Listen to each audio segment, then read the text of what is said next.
নমস্কার, সকলকে স্বাগত জানাই নতুন একটা ভিডিওতে। আশা করছি সকলে খুব ভালো আছেন, সুস্থ আছেন। গতকাল বিকেল থেকে একটুখানি মেঘ মেঘ দেখা যাচ্ছিল। রাত্রের দিকে অবশ্য কয়েক ফোঁটা বৃষ্টিও পড়েছে, তবে ওই কয়েক ফোঁটার মধ্যেই সীমাবদ্ধ ছিল, তার বাড়াবাড়তি হয়নি। তবে আজ সকাল থেকে একেবারে মেঘটা কালো ঘন অন্ধকার হয়ে আছে। জানি না কখন ঝমঝমিয়ে বৃষ্টি পড়বে তার নেই ঠিক। তো এই যে দেখুন না, চারিদিক অন্ধকার। এখন বাজে সকাল 10:30 মতো, কিন্তু দেখে মনে হচ্ছে এই সবে সকাল হলো।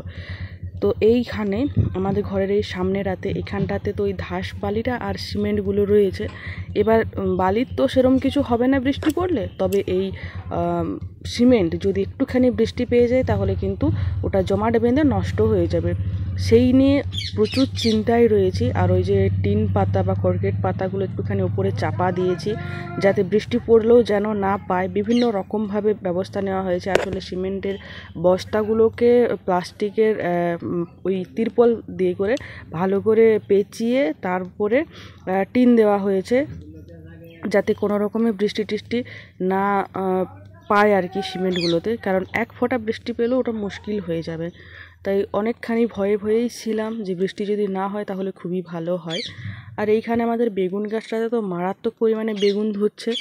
ওই যখন আমাদের ঘরটা শুরু হচ্ছিল তখন এটাকে কেটেই দেবো বলছিল। আমি বললাম, না, ফল ধরছে গাছটাকে এখন কাটার দরকার নেই, ও আপনা আপনি মরে যাবে, গ্রীষ্মকাল এলে থাকুক না, অসুবিধা তো সেরম কিছু হবে না। তবে এই যে কাঁটা বেগুন তো প্রচুর ফল ধরছে ঠিকই, কিন্তু এই বেগুনগুলো না খুব একটা বড় হচ্ছে না, ছোট ছোট সাইজের। তবে বেগুনগুলো খুবই মিষ্টি। এই যে দেখুন না, পাতাগুলোতে কাঁটায় ভর্তি, সবুজ রঙের পাতা, তার উপরে বেগুনি রঙের কাঁটা। হ্যাঁ, দেখতেও বেশ ভালো লাগে। তবে এই গাছের থেকে ফল তোলার জন্য খুবই সাবধানতা অবলম্বন করতে হবে। এই যে দেখুন না, বেগুনটা আমি ধরতে গেলাম, ফুট করে একটা কাঁটা ঢুকে গেল আঙুলে। বেগুনে যেমন কাঁটা তেমনি গাছেতেও কাঁটা।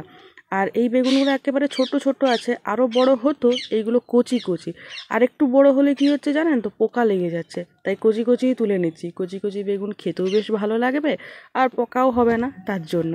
এই যে 3টা বেগুন তুলে নিয়েছি। আজকে এই 3টা বেগুন দিয়ে রান্না করব, মানে তরকারি হয়ে যাবে আজকে। এতক্ষণে দেখুন বৃষ্টিটা পড়া আরম্ভ হয়েছে, তবে খুব একটা জোরে বৃষ্টিটা পড়ছে না এখনও, ওই হালকা হালকাই বৃষ্টিটা পড়ছে। এমনিতে খুব একটা বোঝা যাচ্ছে না, তবে ওই যে যেখানে জল জমা হয়ে আছে রাস্তার, মানে কলে জল ধরেছে, তো সেই জল পড়েছে, সেই জলে বোঝা যাচ্ছে যে বৃষ্টিটা পড়েছে। আর আমাদের ঘরের কাজের মিস্ত্রিরা এসেছিল, কাজবাজও করছিল। এখন যেই বৃষ্টিটা আরম্ভ হয়েছে ওরা কাজটা বন্ধ করলো। আর ওই যে দেখুন না, ওই দাদাদের আম গাছের তলায়, দাদাদের ঘরের সানসেটের তলায় গিয়ে দাঁড়ালো। ওরা বলছে যে আজকে সেরকম একটা বৃষ্টি হবে না, কাজটা করে দেবে। আসলে ঠিকার কাজ তো, ওরা কাজটা করে দিতে পারলে বাঁচে। সে বৃষ্টি পড়বে না কি হবে, এবার তুমি বুঝে নেবে, যাও, আমরা আমাদের কাজটা করে যাব।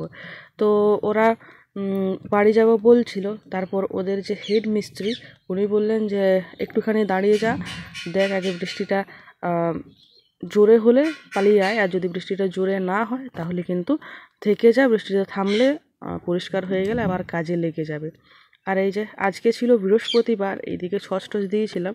আর যে জলটা জমা হয়ে আছে, এটা আমাদের পটকু এসে হিসু করে দিয়ে গেছে। তো ও তো বদমাশ, সবসময় আসে যায় আসে যায় আসে যায়। আর এখন তো ছোটো, বুঝতে পারে না, যেখানে সেখানে হিসু করে দেয়। তাও অনেক বোঝে। একদিন ঘরে হিসু করেছিল, একটুখানি বুকে দিতে, এবার বাইরে বেরিয়ে সবসময় হিসু করে। মানে সবসময় নয়, অনেক সময়ে। আর যে ছাগলগুলো গিয়েছিলো মাঠে চড়তে, ছাগলগুলো আবার ফিরে আসলো। দেখছেন কি অন্ধকার করে আছে, সকাল 11টা মতো বেজে গেছে, কিন্তু তাতেও মনে হচ্ছে যেন এই সকাল হচ্ছে। মানে যত বেলা বাড়ছে তত যেন অন্ধকারটা ঘনিয়ে আসছে। এখন দুপুরবেলা, রান্না বান্না সমস্ত কিছু হয়ে গেছে, আর এই সময় বৃষ্টিটা কি জোরে পড়ছে দেখুন।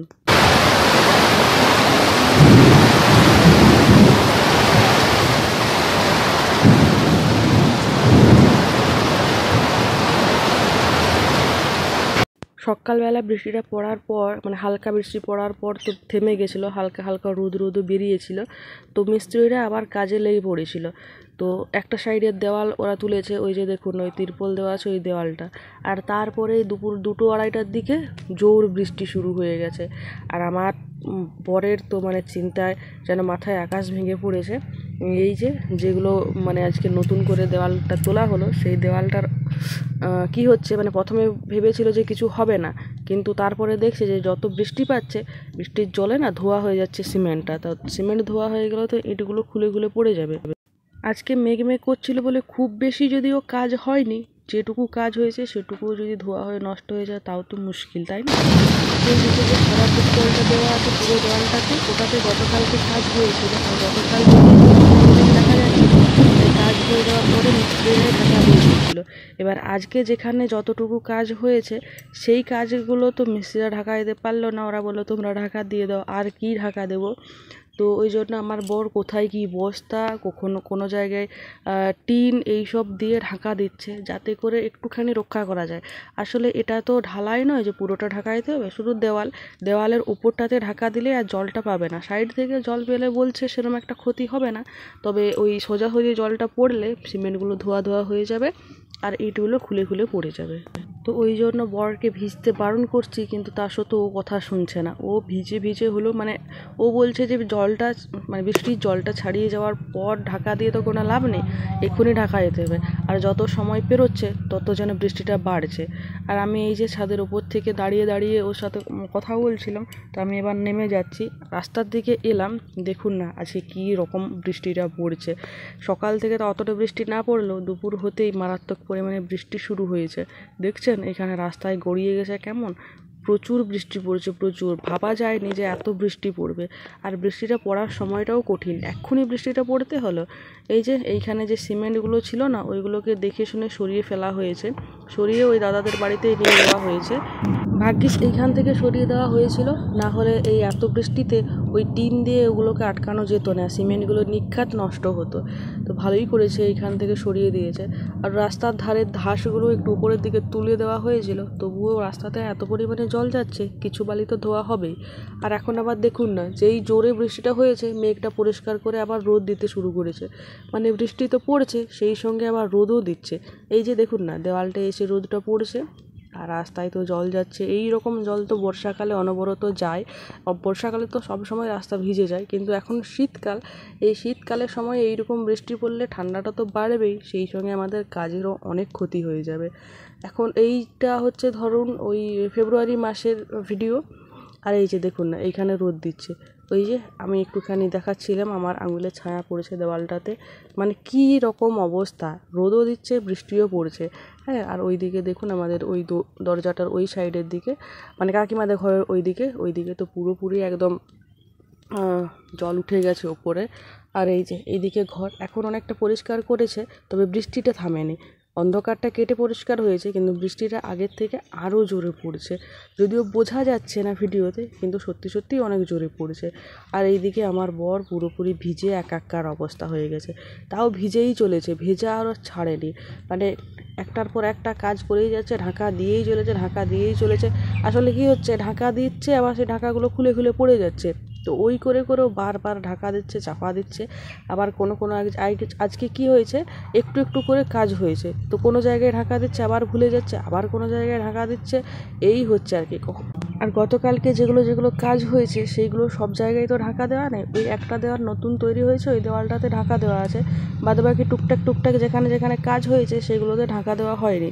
প্রথমে আমার বর ভেবেছিল যে ওইগুলো জল পেলেও ধোয়া হবে না, কিন্তু এখন দেখছে না, এত জল পেয়ে ভিজে ভিজে একাকার হয়ে যাচ্ছে, ওইগুলোও ধোয়া হয়ে যাচ্ছে। আসলে গতকাল থেকেই তো মেঘ করে আছে, তাই শুকনো হওয়ার কোনো চান্স পায়নি, তাই জন্যই আর কি সেগুলো যখন অনেকক্ষণ ধরে বৃষ্টি পড়েছে সেগুলোতে, তখন দেখছে ধোয়া হয়ে যাচ্ছে। আর এইদিকে দেওয়ালে ওই যে বস্তাটার থেকে জলটা গড়িয়ে পড়েছিল, তাতেও সিমেন্টটা ধোয়া হয়ে যাচ্ছে।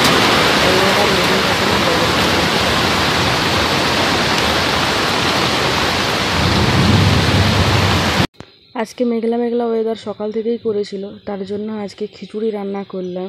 বেগুনগুলো তুলে নিয়ে আসলাম ঠিকই, কিন্তু আজকে আর ভাত করলাম না, কারণ বাবা বাড়িতে নেই। তাই খিচুড়ি, আলু ভাজা, টমেটোর চাটনি আর পাঁপড় ভাজা, নিরামিষ ছিল তো আজকে, তাই এইগুলোই রান্না করেছি। আর রান্না করার পরে খিচুড়িটা ঢাকা দেওয়াই ছিল, তাই এখনও পর্যন্ত প্রচুর গরম রয়েছে। এই যে এখন দুজনেই খেতে বসে পড়লাম। রাত্রেবেলা আজকে বাবা আবার বানাচ্ছিল মটরশুঁটির কচুরি। এই মটরশুঁটির কচুরি খেতে আমার পতিদেব তো প্রচুর প্রচুর ভালোবাসে। আমার ভালো লাগে খেতে, কিন্তু খুব একটা যে ভালোবাসি সেরমটা নয়। মোটামুটি খাই, ভালোই খাই, তবে খুবই যে পছন্দ এই জিনিসটা নয়, ঠিক আছে। তবে আমার এই লুচি টুচি এইগুলো অতটাও পছন্দ নয়, তবে অতটাও বলতে মানে যে খুব পছন্দের খাবার সেরমটা নয় আর কি। ভালো লাগে খেতে, খাই অল্প স্বল্প, তবে আমার বরের খুবই খুবই পছন্দ। হ্যাঁ, তো এই যে আজকে বাবা আরও অল্প করে বানাচ্ছে কয়েকটা, মানে আজকে মটরশুঁটি কম ছিল, তো বাবা বললো যে বানিয়ে দিই, বেচারিটা খাবে। তো ওই যে বানিয়ে দিচ্ছে। সারাদিনে আজকে ভিজেছে, তো ভিজে ওর গরম গরম খাবার খেতেও ভালো লাগবে। ওষুধ দেবো রাত্রেবেলা, না হলে তো আবার জ্বরে পড়ে গেলে ঘরের কাজ লাটে উঠে যাবে। যাই হোক, আজকের এই ভিডিও এই পর্যন্তই থাকলো। ভিডিওটা আশা করি আপনাদের দেখতে ভালো লেগেছে। ভিডিও যদি ভালো লাগে তাহলে অবশ্যই কমেন্টে জানাবেন আর ভিডিওতে একটা লাইক দিবেন।